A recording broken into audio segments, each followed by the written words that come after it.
Have you ever wondered how to develop your unique creative voice? Well, a lot of people do. We're going to talk about that today here on 5 Minute Mentoring. Have you ever wanted to have someone in your life who you could ask real questions about your art, your business, and even your walk with the Lord?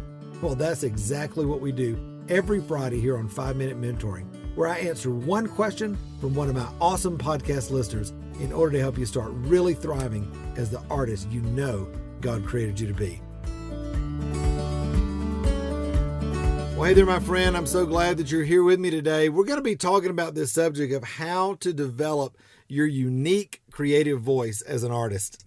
You know, that's one of the most important things for an artist if you're really going to start thriving in everything that God's called you to be, is to really develop the uniqueness that God's put inside of you. Because otherwise you end up kind of either just dabbling all over the place or trying to copy what everybody else is doing, or just kind of never really getting your footing under you. And, you know, God's best for you, for all of us, is that we really press in to the uniqueness of everything that He's got for us.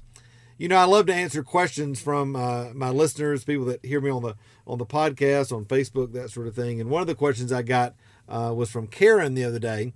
And Karen's question was this.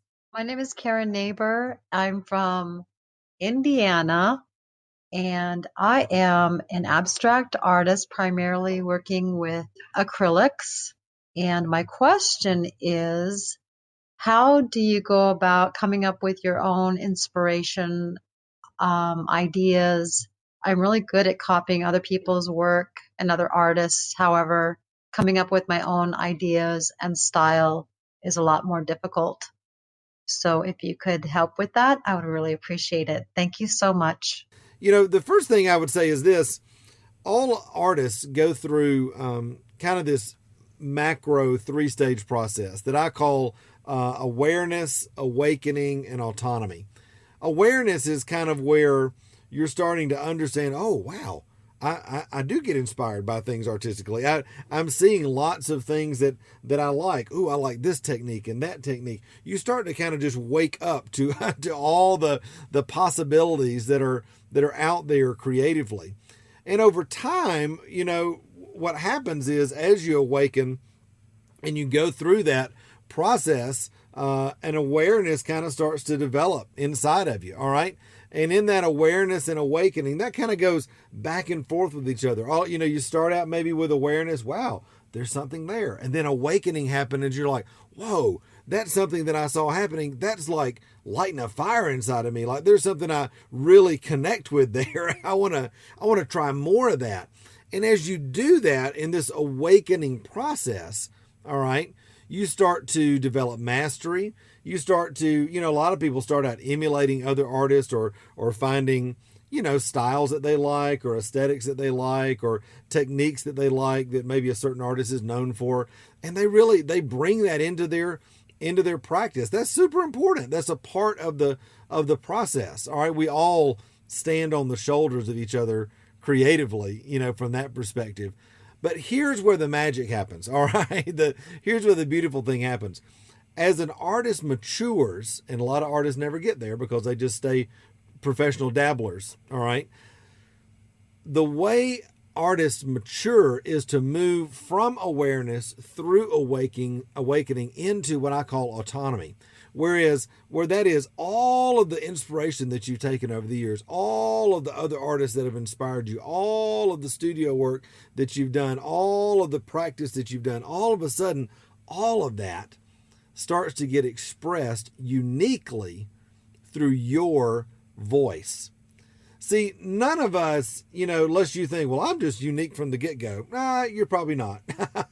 None of us are just, you know, right out of the gate, just coming up with something that's not been informed by anything. Of course, everything that we create, everything that we do is informed by everything that we've been through in our life, been inspired by, loved, practiced, been exposed to. All of that goes into the creative well. And so as you move through that awareness, awakening, and autonomy, that's how that voice really gets developed. That's actually kind of the broad part. I actually go into that a lot deeper in the mentoring program inside, there's a 7-step process that I've found over the years that every artist goes through, that once you understand that, you can understand, oh, wow, okay, it's not that I'm a bad artist, or it's not that I'm just immature. I'm just in process, which is really great. All right. So I wanted to give you 4 things that I think would really help you today, no matter where you are in developing your unique artistic voice. All right. The first thing I would say is this: you've got to cultivate inspiration. So many artists, I hear them all the time in Facebook groups. I've got artist block. I don't have any inspiration. I get to the studio and I don't know what to do and all that.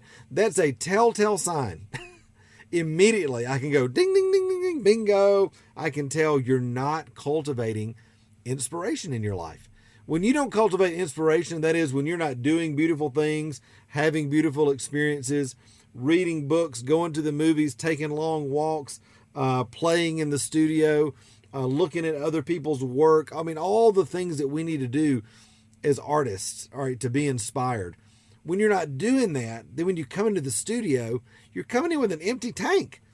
It's like wanting to drive from North Carolina to California, but not filling up your gas tank. It's like, hello, no wonder you got nothing when you get to the studio. You're not doing anything to cultivate inspiration. You're not doing anything to invite God's presence into the middle of your creative world. And so for the artist, everything that we do has the opportunity to inspire us. So not only do we have to cultivate that, we have to steward that as well. Write it down, journal about it, keep it in a sketchbook, do something that's going to allow that thing to start marinating on the inside of you. All right. And really let it to develop. Number 2, I would say you've got to develop a studio practice. Now, I talk about this a lot in the mentoring program because I think this really sets, as we say, the men from the boys, the kids from the adults. It really does separate the serious artist from the artist that's just kind of playing around with their art every now and then. I don't care if you're working at home. I don't care if you've got a studio space.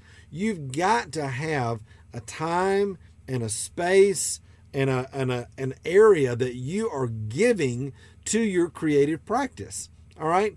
Why do you have a kitchen in your house? Because it's important to eat, because you need to do it every day to live in order to feed your family. Why do you have a living room in your house? Well, because it's important that we have somewhere to gather together, to relax, to fellowship, that sort of thing.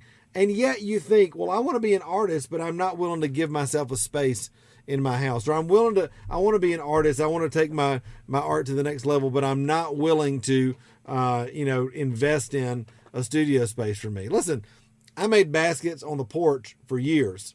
And then I was so happy when I got a shed. When we moved to Asheville, I was like, I got a shed. I mean, it was so incredible. And then guess what? I eventually got a studio. Now I've got a 2,000 square foot studio and gallery and all that. But guess what? That would have never happened in my life had I not been faithful with the back porch and been faithful with the shed and then faithful with what God. That's how growth, works in the kingdom. So you've got to have a studio practice if you're wanting to really develop your unique voice, because number 3, all right, cultivate inspiration, develop a studio practice. Number 3 is you got to create a lot of work.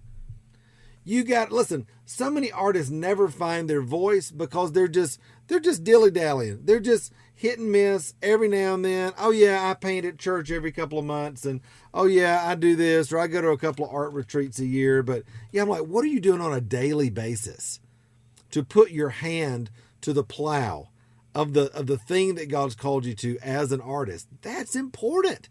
Listen, for us as artists, this is as important as reading your Bible, spending time with the Lord, going to church. Why? This is a part of your calling in the kingdom. This is part of what God has called you to. And if you don't give it time and space and resource and focus in your life, how can you expect to grow? All right. So creating work is a big, big part of allowing all of the inspiration that you're having, all the techniques that you've learned and practiced and all that sort of thing. You got to get that stuff, let it go through you and get expressed in the studio so that you can then lastly, I love this little process. Once you're creating a lot of work, you got to do 3 things: review, refine, and repeat. Review, refine, and repeat. What does that mean? That means when you create a piece of work, you need to look at it critically.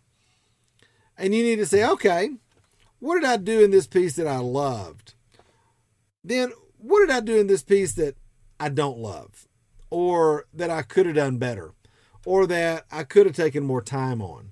Or that I could have taken to the next level, but I didn't just because I was lazy? Or, whatever it might be. Or, in fact, get a friend. A lot of people have critique groups. We do that in the mentoring program. People can bring their art to a mastermind group and ask their friends in the group, hey, what do you think about this? Would you give me some tips on this? All right. It's important to have others look at your work critically and give you feedback. All right. Feedback that you can trust, not just feedback that says, oh, you are so talented. You are so anointed. No, you don't need any more of that. We all got plenty of that. All right. Maybe you do need more of that. All right. But we also need the other part of it as well that says, okay, this is awesome, but what about taking this up a notch? What about taking that up a notch? Why'd you do this instead of that? You need to be thinking about your work critically. All right. So review it, refine it, and then repeat. Repeat the process again. And listen, as you do that over time, as you look at your work critically, as you're creating a lot of work, as you're bringing selected people into the process and allowing them to speak into your work, what does that do?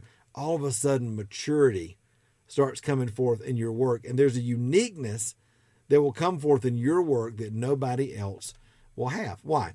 Because you're cultivating inspiration, because you've developed a studio practice, because you're creating lots of work, because you're reviewing and refining and repeating that over time and over weeks and months and years of faithfulness in that studio. God will bring increase in what you're doing.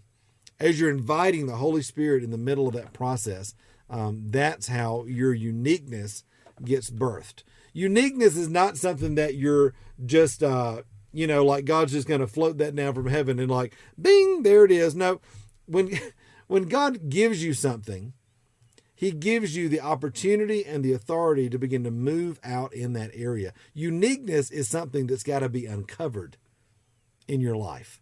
And it happens as you create work, give yourself to the process. Again, review that, refine it, and then repeat that over time. That's how your uniqueness will start to blossom in your life. All right. Well, listen, I know a lot of you are looking for that. This is something that we cover a lot of in the mentoring program. I actually developed a really great teaching in there called Developing Your Unique Artistic Voice. And if that's something that you're wanting to go deeper in, you can actually click the link that's right here in the notes and get a little mini course that I did. It's called How to Develop Your Unique Artistic Voice. It walks you through several different lessons through the 7-step process that I developed, plus a lot of other things that help you work through the process of really uncovering the uniqueness that God's put inside of you. And if that's something that would be a blessing to you, you can click right there and grab it. It's $39. I mean, it's kind of a no-brainer. So if that's something that would be a blessing to you, please feel free to do that. All right. Hey, I love you very much. I hope you have an awesome, awesome day. And remember, till next time, you were created to thrive. All right. Bye.